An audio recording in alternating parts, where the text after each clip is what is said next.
claws, talons, jaws. When we say predator, this is what we think we're talking about. Now imagine a predator that's only that big. Don't let the weight class fool you. If you're this size, aggression just comes with the territory. Because it's a bug-eat-bug world out there. I'm Phil DeVries. Bugs are my life. I get to scour the planet for the most amazing and terrifying bugs out there. And now, I've got a killer assignment, literally. I'm going to hell and back in search of the toughest, most aggressive bug on Earth. And I won't stop till I've got it in the palm of my hand.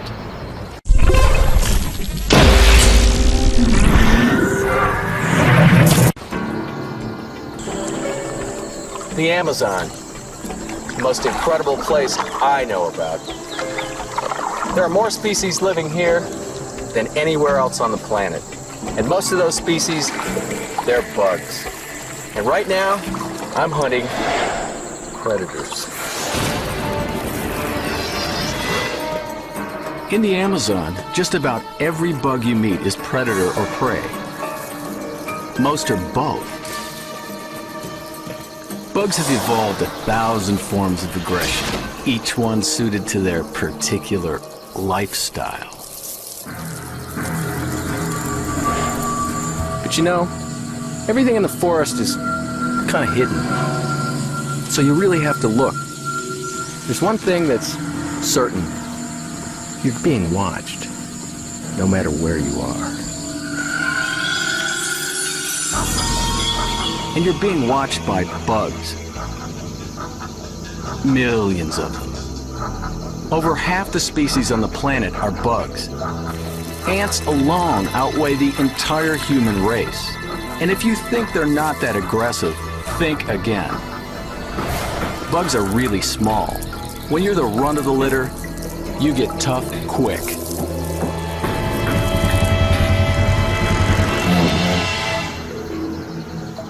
And some of the most aggressive bugs are the ones that evolve potent defenses against the most hardcore predators in the world. This is not the aggression you think you know. This is bug aggression.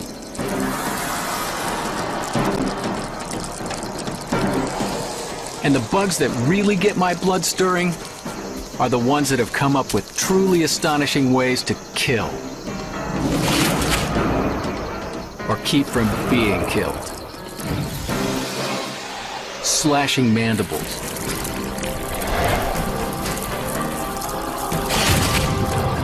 Deadly poison.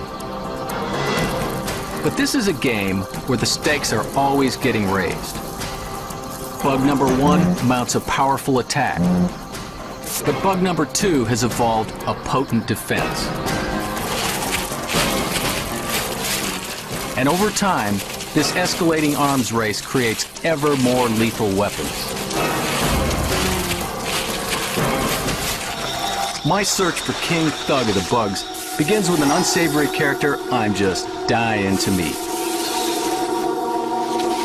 Uh-oh. I've just seen something that is very exciting. And this fellow is going to command a little bit more respect than just hands and nets. With luck, I won't get bit. Okay, friend. This is a bug built for attack. The giant Peruvian Scolopendra, the world's longest centipede. This is a very powerful animal. That's a serious amount of biting power.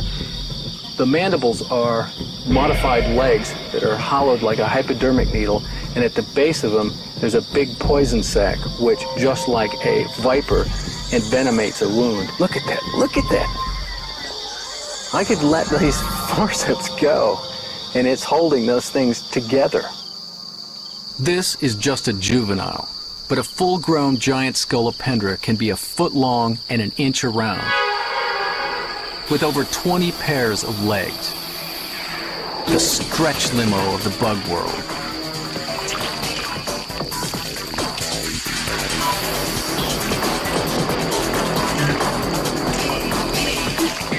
When Scolopendra runs you to ground, it pumps a potent venom into you with its poison claws.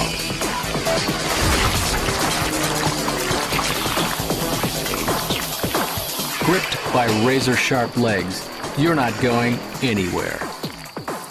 Ever. The Scolopendra embodies a kind of aggression we know pretty well. It's a big, fast, hungry hunter. But right here in the Amazon, there's a very different kind of predator that can take on the Scolopendra and just about anything else unlucky enough to get in its way. They're grizzly specialists in the art of the mass attack. Army ants. It may not be big, but it's got friends. Lots of friends. This is the front of a raiding swarm of army ants, and from here in that direction is what you call death and destruction. Most efficient predators in Bug City, army ants have a good claim to the title. They overwhelm their prey through sheer numbers. Each colony can contain 1 million of these tenacious fighters. Soldiers fan out, forming a solid wall up to 45 feet long and 6 feet across. This is what you might call corporate aggression.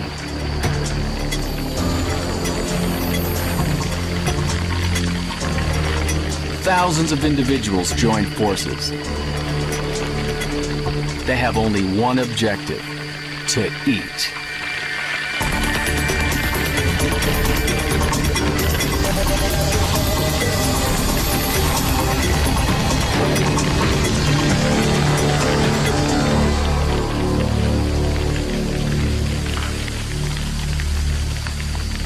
All army ants have soldiers, which not only have a potent sting, but they have mandibles. Ah! Well, as you can see, it's not only driven the mandibles into my end of my finger, but it's also stinging me, and it hurts. There's venom going into the tip of my finger, but it's the tip of these mandibles that are really sharp, and it's moving down into my flesh. These tiny hunters are relentless. Once an army ant gets its mandibles into you, it's not gonna let go, even in death. Many indigenous people in the Amazon use the big mandibles. If they get a cut, they take individual soldiers and they line them up along the cut. It physically sutures those together.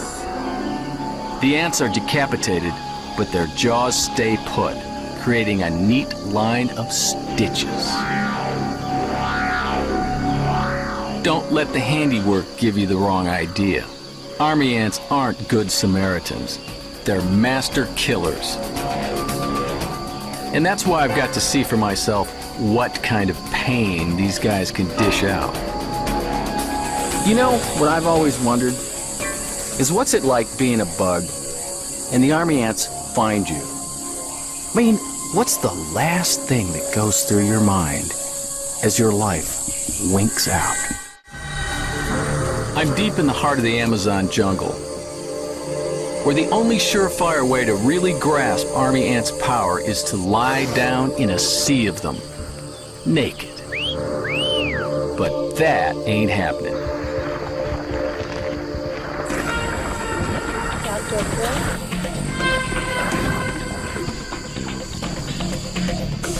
One thing is very, very clear. If you lie down in a raiding swarm of army ants, you will get bit, stung, and swarmed all over. And ow! Once their defensive instincts are fired up, they just don't quit. They're easily piercing this protective suit. Ouch! Ow! And here's the scary part. If I were injured and couldn't get away from these terrors, I would die a slow, painful death, attacked by millions. Ow! this is about it. Army ants may take the prize for the most aggressive paramilitary force in the bug kingdom.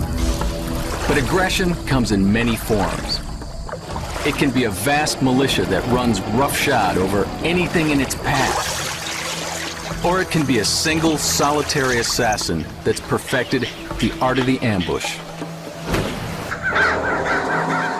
I've come to the heart of the American Southwest, the Sonoran Desert.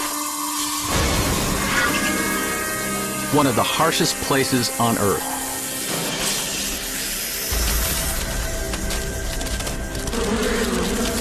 In this desert battleground, anyone and everyone could be an enemy. And a meal. I've made the trip from the Amazon to Arizona to visit one of the planet's most feared predators. And a formidable defender as well. Say hello to my little friend, the scorpion. In Sonora, scorpions are everywhere, though during the day, you'd hardly know it.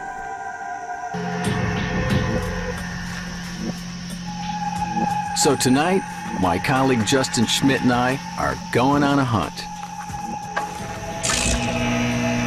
Let's do it. Scorpions are almost impossible for humans to spot at night, but we've got a special piece of equipment, night vision. Under ultraviolet light, scorpions glow in the dark.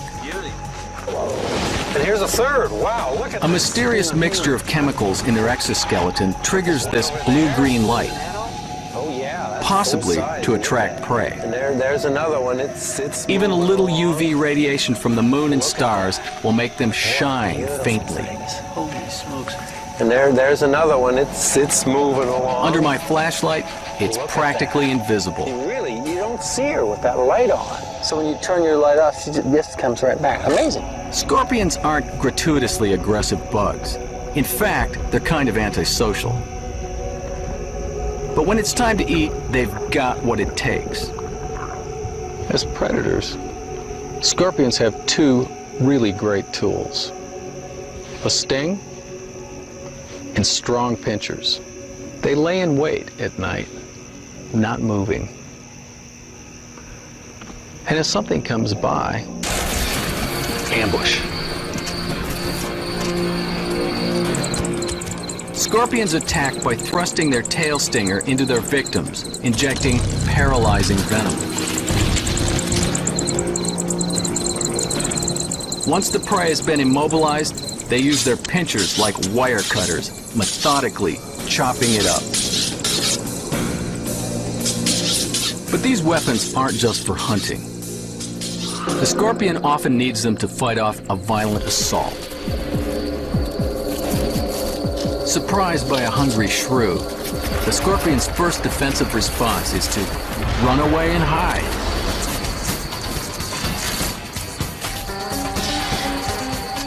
But if the attacker is persistent, the scorpion has to go toe-to-toe with the enemy, and the stinger is used to mount an aggressive defense.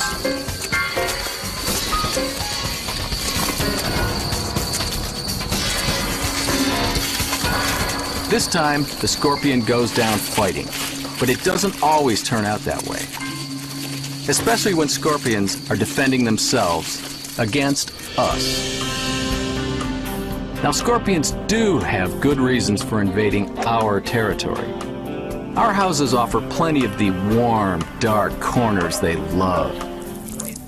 But when the intruder is programmed for aggression, there's always a chance its weaponry can be turned on us when we least expect it.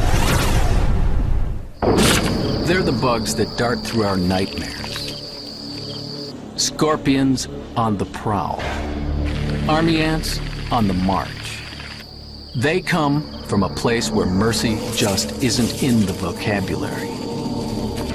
I haven't met the bug world's foremost aggressor yet, but I may be about to.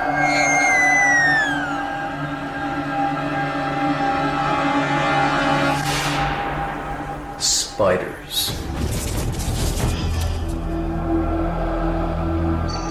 All spiders are predators. There are no vegetarian spiders. Of all the bugs out there, the arachnids may scare us the most. There are over 35,000 species of spiders, and their aggression takes many different forms.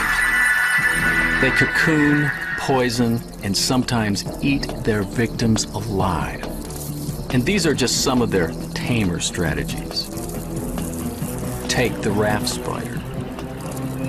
It doesn't even need a web to eat. Hairs on its legs allow this stealthy hunter to walk on water.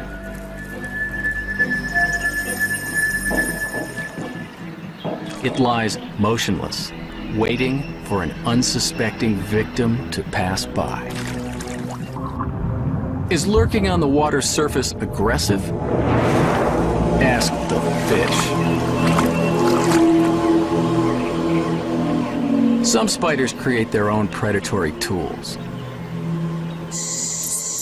The golden orb weaver spins huge webs with silk that rivals the tensile strength of steel.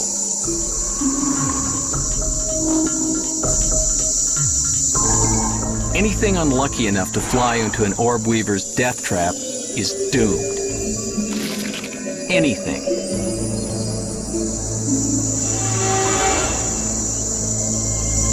Even a bat. The orb weaver will feed on this catch all night long. Like these spiders, many bugs have had to evolve ways to defeat creatures much larger than they are.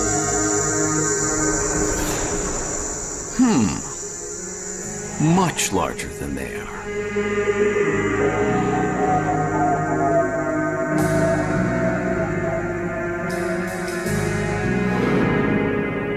I've known and loved a lot of spiders, but tarantulas give me the creeps.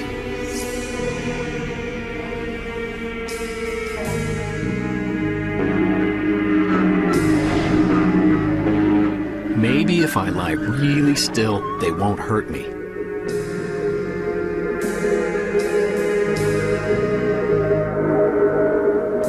Our fear of tarantulas is very, very old. Centuries ago, the bite of a large hairy spider was thought to cause excruciating pain, uncontrollable muscle spasms, acute depression, shameless exhibitionism, and involuntary erection. And the victims died laughing.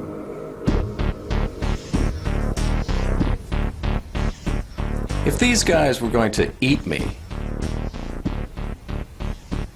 they'd rear up, drive their fangs into me, pumping a potent payload of venom that would first paralyze and then turn my insides to liquid.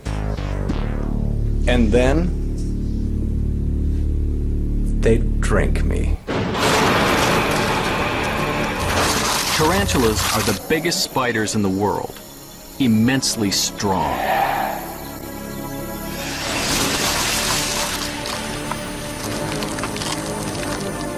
They don't really use muscles to extend their legs.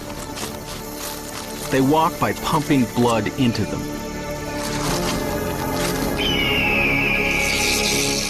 This rattlesnake has some powerful toxins of its own. But it's just a hair too slow this time.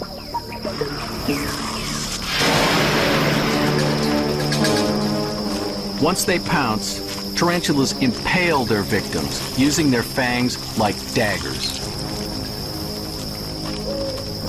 Their venom is a devastating cocktail of paralyzing agents and digestive chemicals.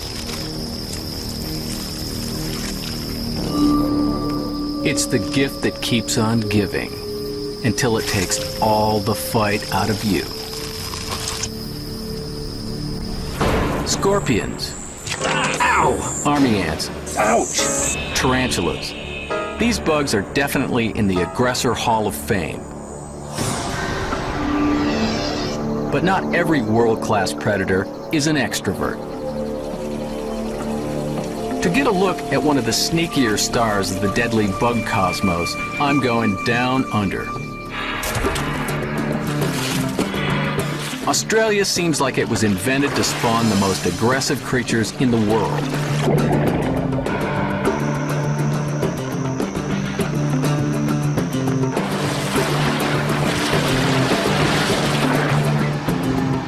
But aggression isn't always about technique. It's also about the end result. A low-key strategy can kill you just as dead as a frontal assault.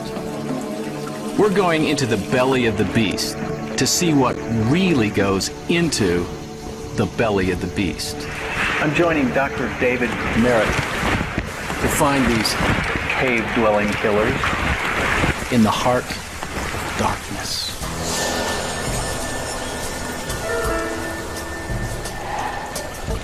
David's an expert in insect physiology with a special interest in certain luminous predators that happen to live right here. These bugs put a whole new twist on aggression. At first, we seem to be looking at a starry night on the roof of the cave. But this isn't a starry night. It's the death trap of the glowworm. Glowworms aren't actually worms at all, but the larvae of fungus gnats. And their predation isn't really textbook aggressive. It's more what you might call passive aggressive. A chemical reaction in their abdomen produces a cold blue light that can switch on and off at will. Well, basically they're fooling flying insects into thinking that they're stars. Attracted by the blue-green lights, the bugs fly right into the glowworm's trap. You see the webs coming down? A stream of webbing called a fishing line. When an insect touches down on one of these sticky filaments, the game is over. Checkmate. Really innocuous filters, just with beautiful little blue lights, but actually they're very vicious predators. But to see them in action, we need some bait. Well, Phil, it's rare to be able to see them catching anything in the wild. So what I've got is this modified ballpoint pen here I use, just a modified tip. You can put a little fruit fly in the end and then press the button on the ballpoint pen and flick it into the web of the glowworm. So it's a fly launcher. Yeah. So there's a really nice one. Let's try that one. Okay. Fruit fly. The fruit fly is stuck tight to the fishing line. Hey, looks like he's going for it. It's got, wow! It's moving around. Look at that. All that remains is for the glowworm to slowly suck the life out of its victim. Subtle, yes. Crafty, yes. Aggressive, definitely.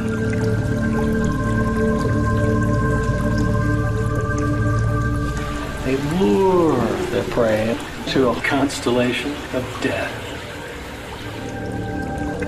If there were a prize for sneakiest bug assassin, the glowworm might take first place.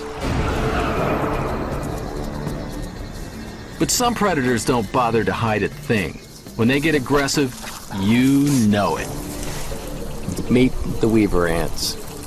Don't look like much, do they? But it's not about just a few of them. It's about thousands of ants, all organized, all talking to each other. Sometimes they're saying, let's kill and eat this beetle. Other times they're saying, let's chase away the big bug with the red bandana. And what they're saying now is, let's build the home of our dreams. It all seems pretty peaceful. But what makes the weaver ants excellent construction workers also makes them great predators. So if I was a prey item, an innocent prey item, that just happened to just rest ever so gently on this branch here, you can see that the ants, they, with great glee, come up to visit me. They're actually not doing anything except biting me with their mandibles and getting through into pieces of skin, which are actually pretty tender. And once they get under your skin, well, they put a little spray of formic acid into the wound. Imagine having 10,000 of these things, little tiny nicks and cuts in your skin, and then you dump vinegar in it. And it's actually not all that pleasant, but what you can see is how they hang on like grim death. As this caterpillar is finding out. It's many times the size of a weaver ant, but it stands no chance against this swarming army. Each soldier spraying poisonous formic acid into the caterpillar's wounds.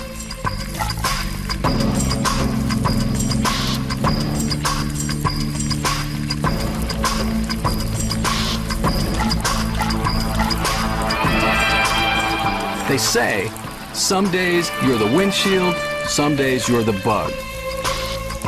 Today's hunter can become tomorrow's prey in a flash. So these ants are not only organized predators, but weaver ants are really organized about something else, and that is how to defend their nest. But even if you're a disciplined army of thousands, there are some predators that just can't be beaten back. I've experienced the power of the weaver ant personally. But this butterfly caterpillar is about as vulnerable as an armored tank. Soldiers furiously attack the invader, but there's no way they're going to penetrate its thick skin, be able to ward off a fortress on legs. But they seem to have no problem with less fortified invaders, like me. And they're sending me a message, along with the message they're sending amongst each other, and that is to get away from their territory and their nest. And you know what? I can hear that. Going out to kill and eat something is aggressive by definition. Surprisingly, some of the most aggressive bugs out there aren't the predators at all, but the defenders. Some bugs run, others hide, still others turn and fight. But one of the most aggressive defenses may be having a really nasty flavor. I'm paying a call on my colleague, Dr. Justin Schmidt. Is this giant hairy An scorpion? expert in the many ways insects cause pain. Justin studies the defenses of bugs. It's all about not getting eaten by predators. So Justin, what do we got? Well, we have a vinegaroon. It's a magnificent animal, and the interesting thing about this thing is it can spray about 70% acetic acid plus a few other nasty smelling acids, and this is very effective defense. The smell says you do not want to eat me. Okay, Phil, are you ready to experience the vinegaroon's defensive system? Yeah, I suppose so, but I'm not certain I want acid sprayed in my eyes. So I'm going to take a little precaution here. Good idea. Oh, we have to do it harder than that. Just really give him a squish there. There we go. Whoa! Yeah, that's pretty amazing. It's an unrepressible cough. You know, you just can't stop. But on a salad, it wouldn't be bad. But that stinky little bug is just small potatoes compared to the master of the ultimate secret weapon. In a Cornell University lab lurks one of my personal heroes, a founding father of chemical ecology. That's the science of how animals communicate via smell and taste. His name is Dr. Tom Eisner. Defense is at the very core of insect success. I make it a point to assume when I find an insect that I haven't seen before that he's got some secret weapon hidden up its sleeves, and you can uncover it. This legendary bug man's been studying a legendary bug for over 30 years. He knows that in the bug world, no one plays defense better than the bombardier beetle, a genius of chemical warfare. Tom's going to give me a demonstration. Okay, well, just make believe we're an ant. We're going to bite it with a forceps. The bombardier beetle's secret weapon is a gun turret that can aim in almost any direction and with extreme precision. In the beetle's abdomen are 2 glands, each containing a different chemical. When the bug senses a threat, the chemicals are mixed in the explosion chamber, and bang! Firepower! That's pretty incredible. Indeed. This vile beetle juice actually shoots out at the temperature of boiling water, 100 degrees centigrade. It's a weapon that comes in very handy in the wild.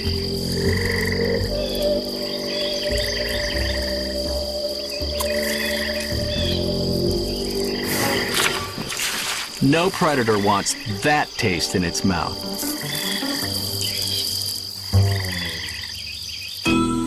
All over the world, bugs rely on the look but don't touch defense, or the snatch but don't swallow defense. And of all the disgusting tasting bugs out there, the bombardier beetle may taste the worst.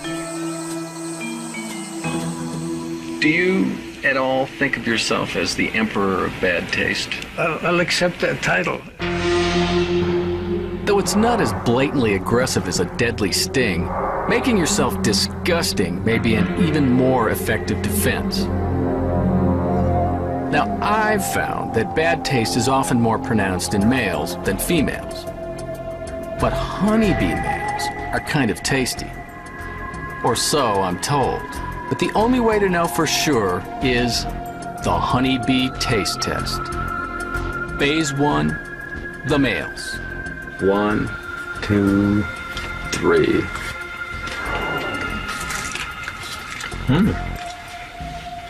Kind of like a fresh barbecue with a little bit crunch to it. Okay, so it doesn't taste like chicken, but it wasn't too bad. What about the gals? Oh yeah, we should definitely. You ready? 1, 2, 3.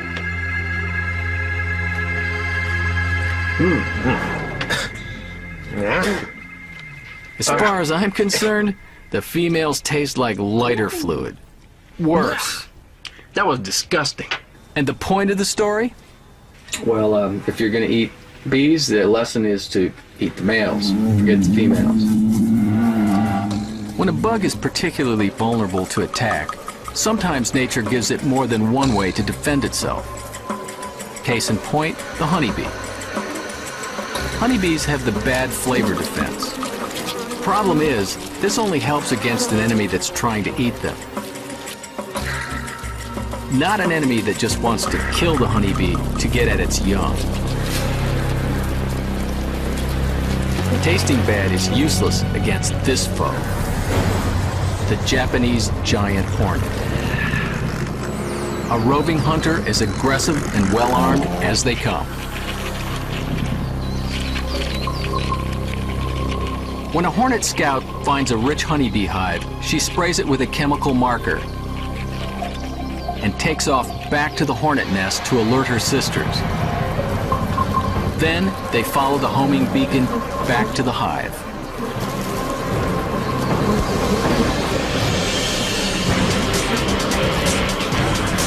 A handful of giant hornets will cut the defense to pieces in half an hour.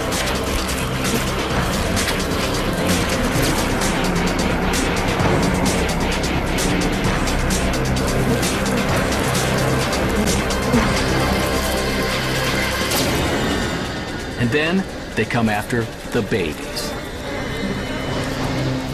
What few bees have survived are helpless to save their young.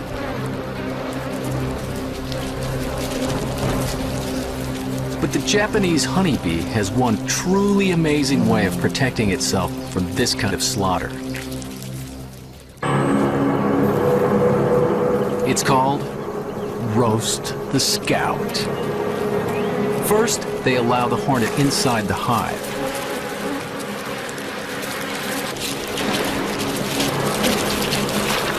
Suddenly, hundreds of bees engulf the scout. But its death won't be a quick one. The bees begin raising their collective body temperature by vibrating their abdomens. The highest temperature a hornet can tolerate is 115 degrees. The bees raise their temperature to 117 degrees. This scout will never reveal the secret of the bee's location. Dead hornets tell no tales. This is one of the most incredible combinations of guile and sudden aggression in the bug kingdom. The world over in search of the most terrifying bugs Mother Nature could come up with. I've been bitten in the Amazon, manhandled by tarantulas, and completely grossed out in the caves of Australia. But as that little girl from Kansas said, there's no place like home. Because it's here I'm going to finally come face to face with the most aggressive bug I've ever seen. Mr. Browning? Gainesville, Florida. There's a dangerous wild animal on the loose. And in suburbia, chances are it's living right down the street from you. So there you are, trimming your hibiscus plants or looking for guinea fowl nests, and bam! You've got thousands of yellow jackets all over you. Yellow jackets are considered one of the most aggressive stinging insects in the world, and particularly dangerous in the United States because they live near people in such high concentrations. Yellow jackets produce the largest brood of any wasp in North America, a magnet for predators like bears, skunks, and raccoons. So there's a good reason this bug's got a hair trigger. And when you invade their turf, they turn their excruciatingly painful stings on you. They kill more than 50 people in the U.S. every year. And Benny Brown has had enough. Found a lot in my life, but that one's relatively close to the house. Yeah? The grandkids were out there riding up down the road in the golf cart, and I thought we might need to move it. Benny's been living with a nearby yellow jacket nest for too long. He's called in some professional help. Good to meet you. Nice to meet you. Putting them in that. This is John Simpkins, an entomologist and owner of Insect IQ, a Tampa-based pest control company. In the spring, yellow jackets are pretty mild-mannered, only interested in eating other bugs, to make a protein mash for their young. But in late summer, as their larvae develop, they become more protective, more aggressive. They will sting at the drop of a hat. I've got to see this for myself. I just hope I'm dressed for the occasion. Oh. After you, John. You're not nervous about this, are you? Just a little bit. One yellow jacket sting isn't going to be life-threatening. The problem is, it's never just one. Man, there are a lot of wasps here. Yeah, they're coming and seeing what's going on. But when they're out in nature and they're foraging for food, they're not going to harm you. They're not protecting anything. Now that we're close to their home, their environment, their queens, they're going to be very aggressive if we get into them and start stirring them up. Wow. In seconds, they're already pouring out now. They're spinning around. It's amazing how quickly they'll respond by the thousands, just standing here and talking in front of the nest. We didn't disturb it, we didn't drive over it with a lawnmower, and you can smell the alarm pheromone. They're already attacking me, and I'm just standing here talking. If they're this aggressive with us just being in the general area, imagine what's going to happen when we get to work on this nest. I don't have to imagine, because just a few miles down the road from here, a human went up against a nest of yellow jackets and lost. It was a warm morning in April, and Albert Wellner was doing what he loved best, riding around on his tractor. Tom Wellner recalls his father's passion for nature. He was an outdoorsman. It takes a lot of work to keep this property up. He just loved being up there in the woods and loved riding around on that new mower. Albert drove pretty far out into the woods. When his tractor got tangled up in some thick vines, he couldn't know he was spinning his wheels right over a nest of yellow jackets.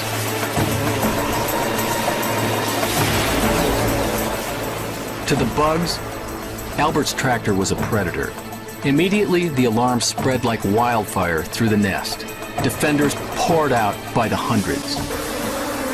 Within seconds, Albert was engulfed in wasps, each stinging him over and over. But when the insects got to him, he simply would not have been able to react in a timely manner or even at all to the stings.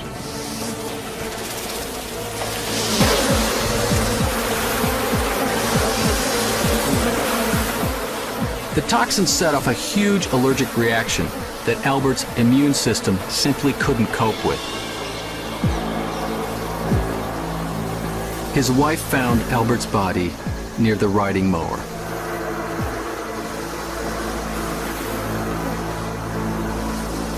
John Simpkins was called in and arrived about 20 minutes later. I've never seen anything that bad since I've been in business. It was a horrible sight. He was laying on the ground, stings all over him. They were swarming all over the tractor. Hundreds and thousands were pouring out. Albert had been stung hundreds of times and was dead in half an hour. It was a tragic loss, and our family misses him terribly, but those yellow jackets are dangerous. They're dangerous. To avoid another mass yellow jacket attack in the neighborhood, we're going to have to deal with this nest. This is definitely the sound and vision of trouble. Look at them now. They're pouring out now. We've got hundreds and thousands pouring out right now. Okay. They're emptying the nest now. Whoa! Look at them. Jeez.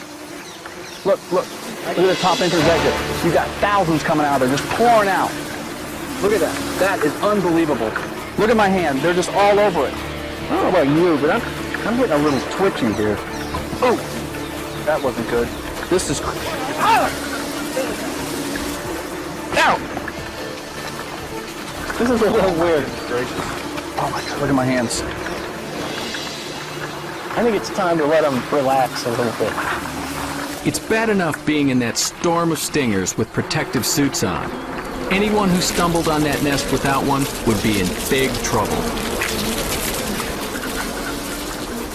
John's brought the tools we need to eliminate the yellow jacket colony. Wow.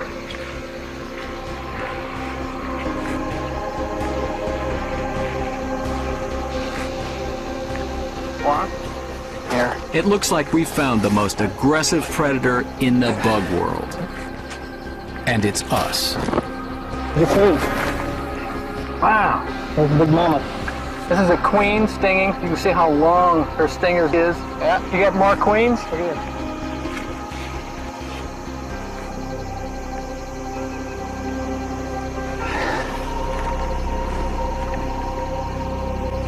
Predators like this can keep insect populations down and be very beneficial to humans. But unfortunately, sometimes they build their nests too close to homes and kids. Well, you could see how many thousands there were, and they just have to be taken out. Bugs. Ounce for ounce, the most skillful fighters in the natural world. From the horrifying to the unbelievable to the overpowering. For bugs, aggression in its many forms is just a way of life. The battleground they call home is tiny. But if you look closely, you'll see all the dramas unfolding, with winners and losers, the speedy and the stealthy, the loners and the corporation. Bugs that eat bugs. Boy, I love them all. Even the ones that scare the pants off me. You know, one of these days they're probably gonna kill me. But until they do, I'm not gonna stop till I get my fill, or they get theirs.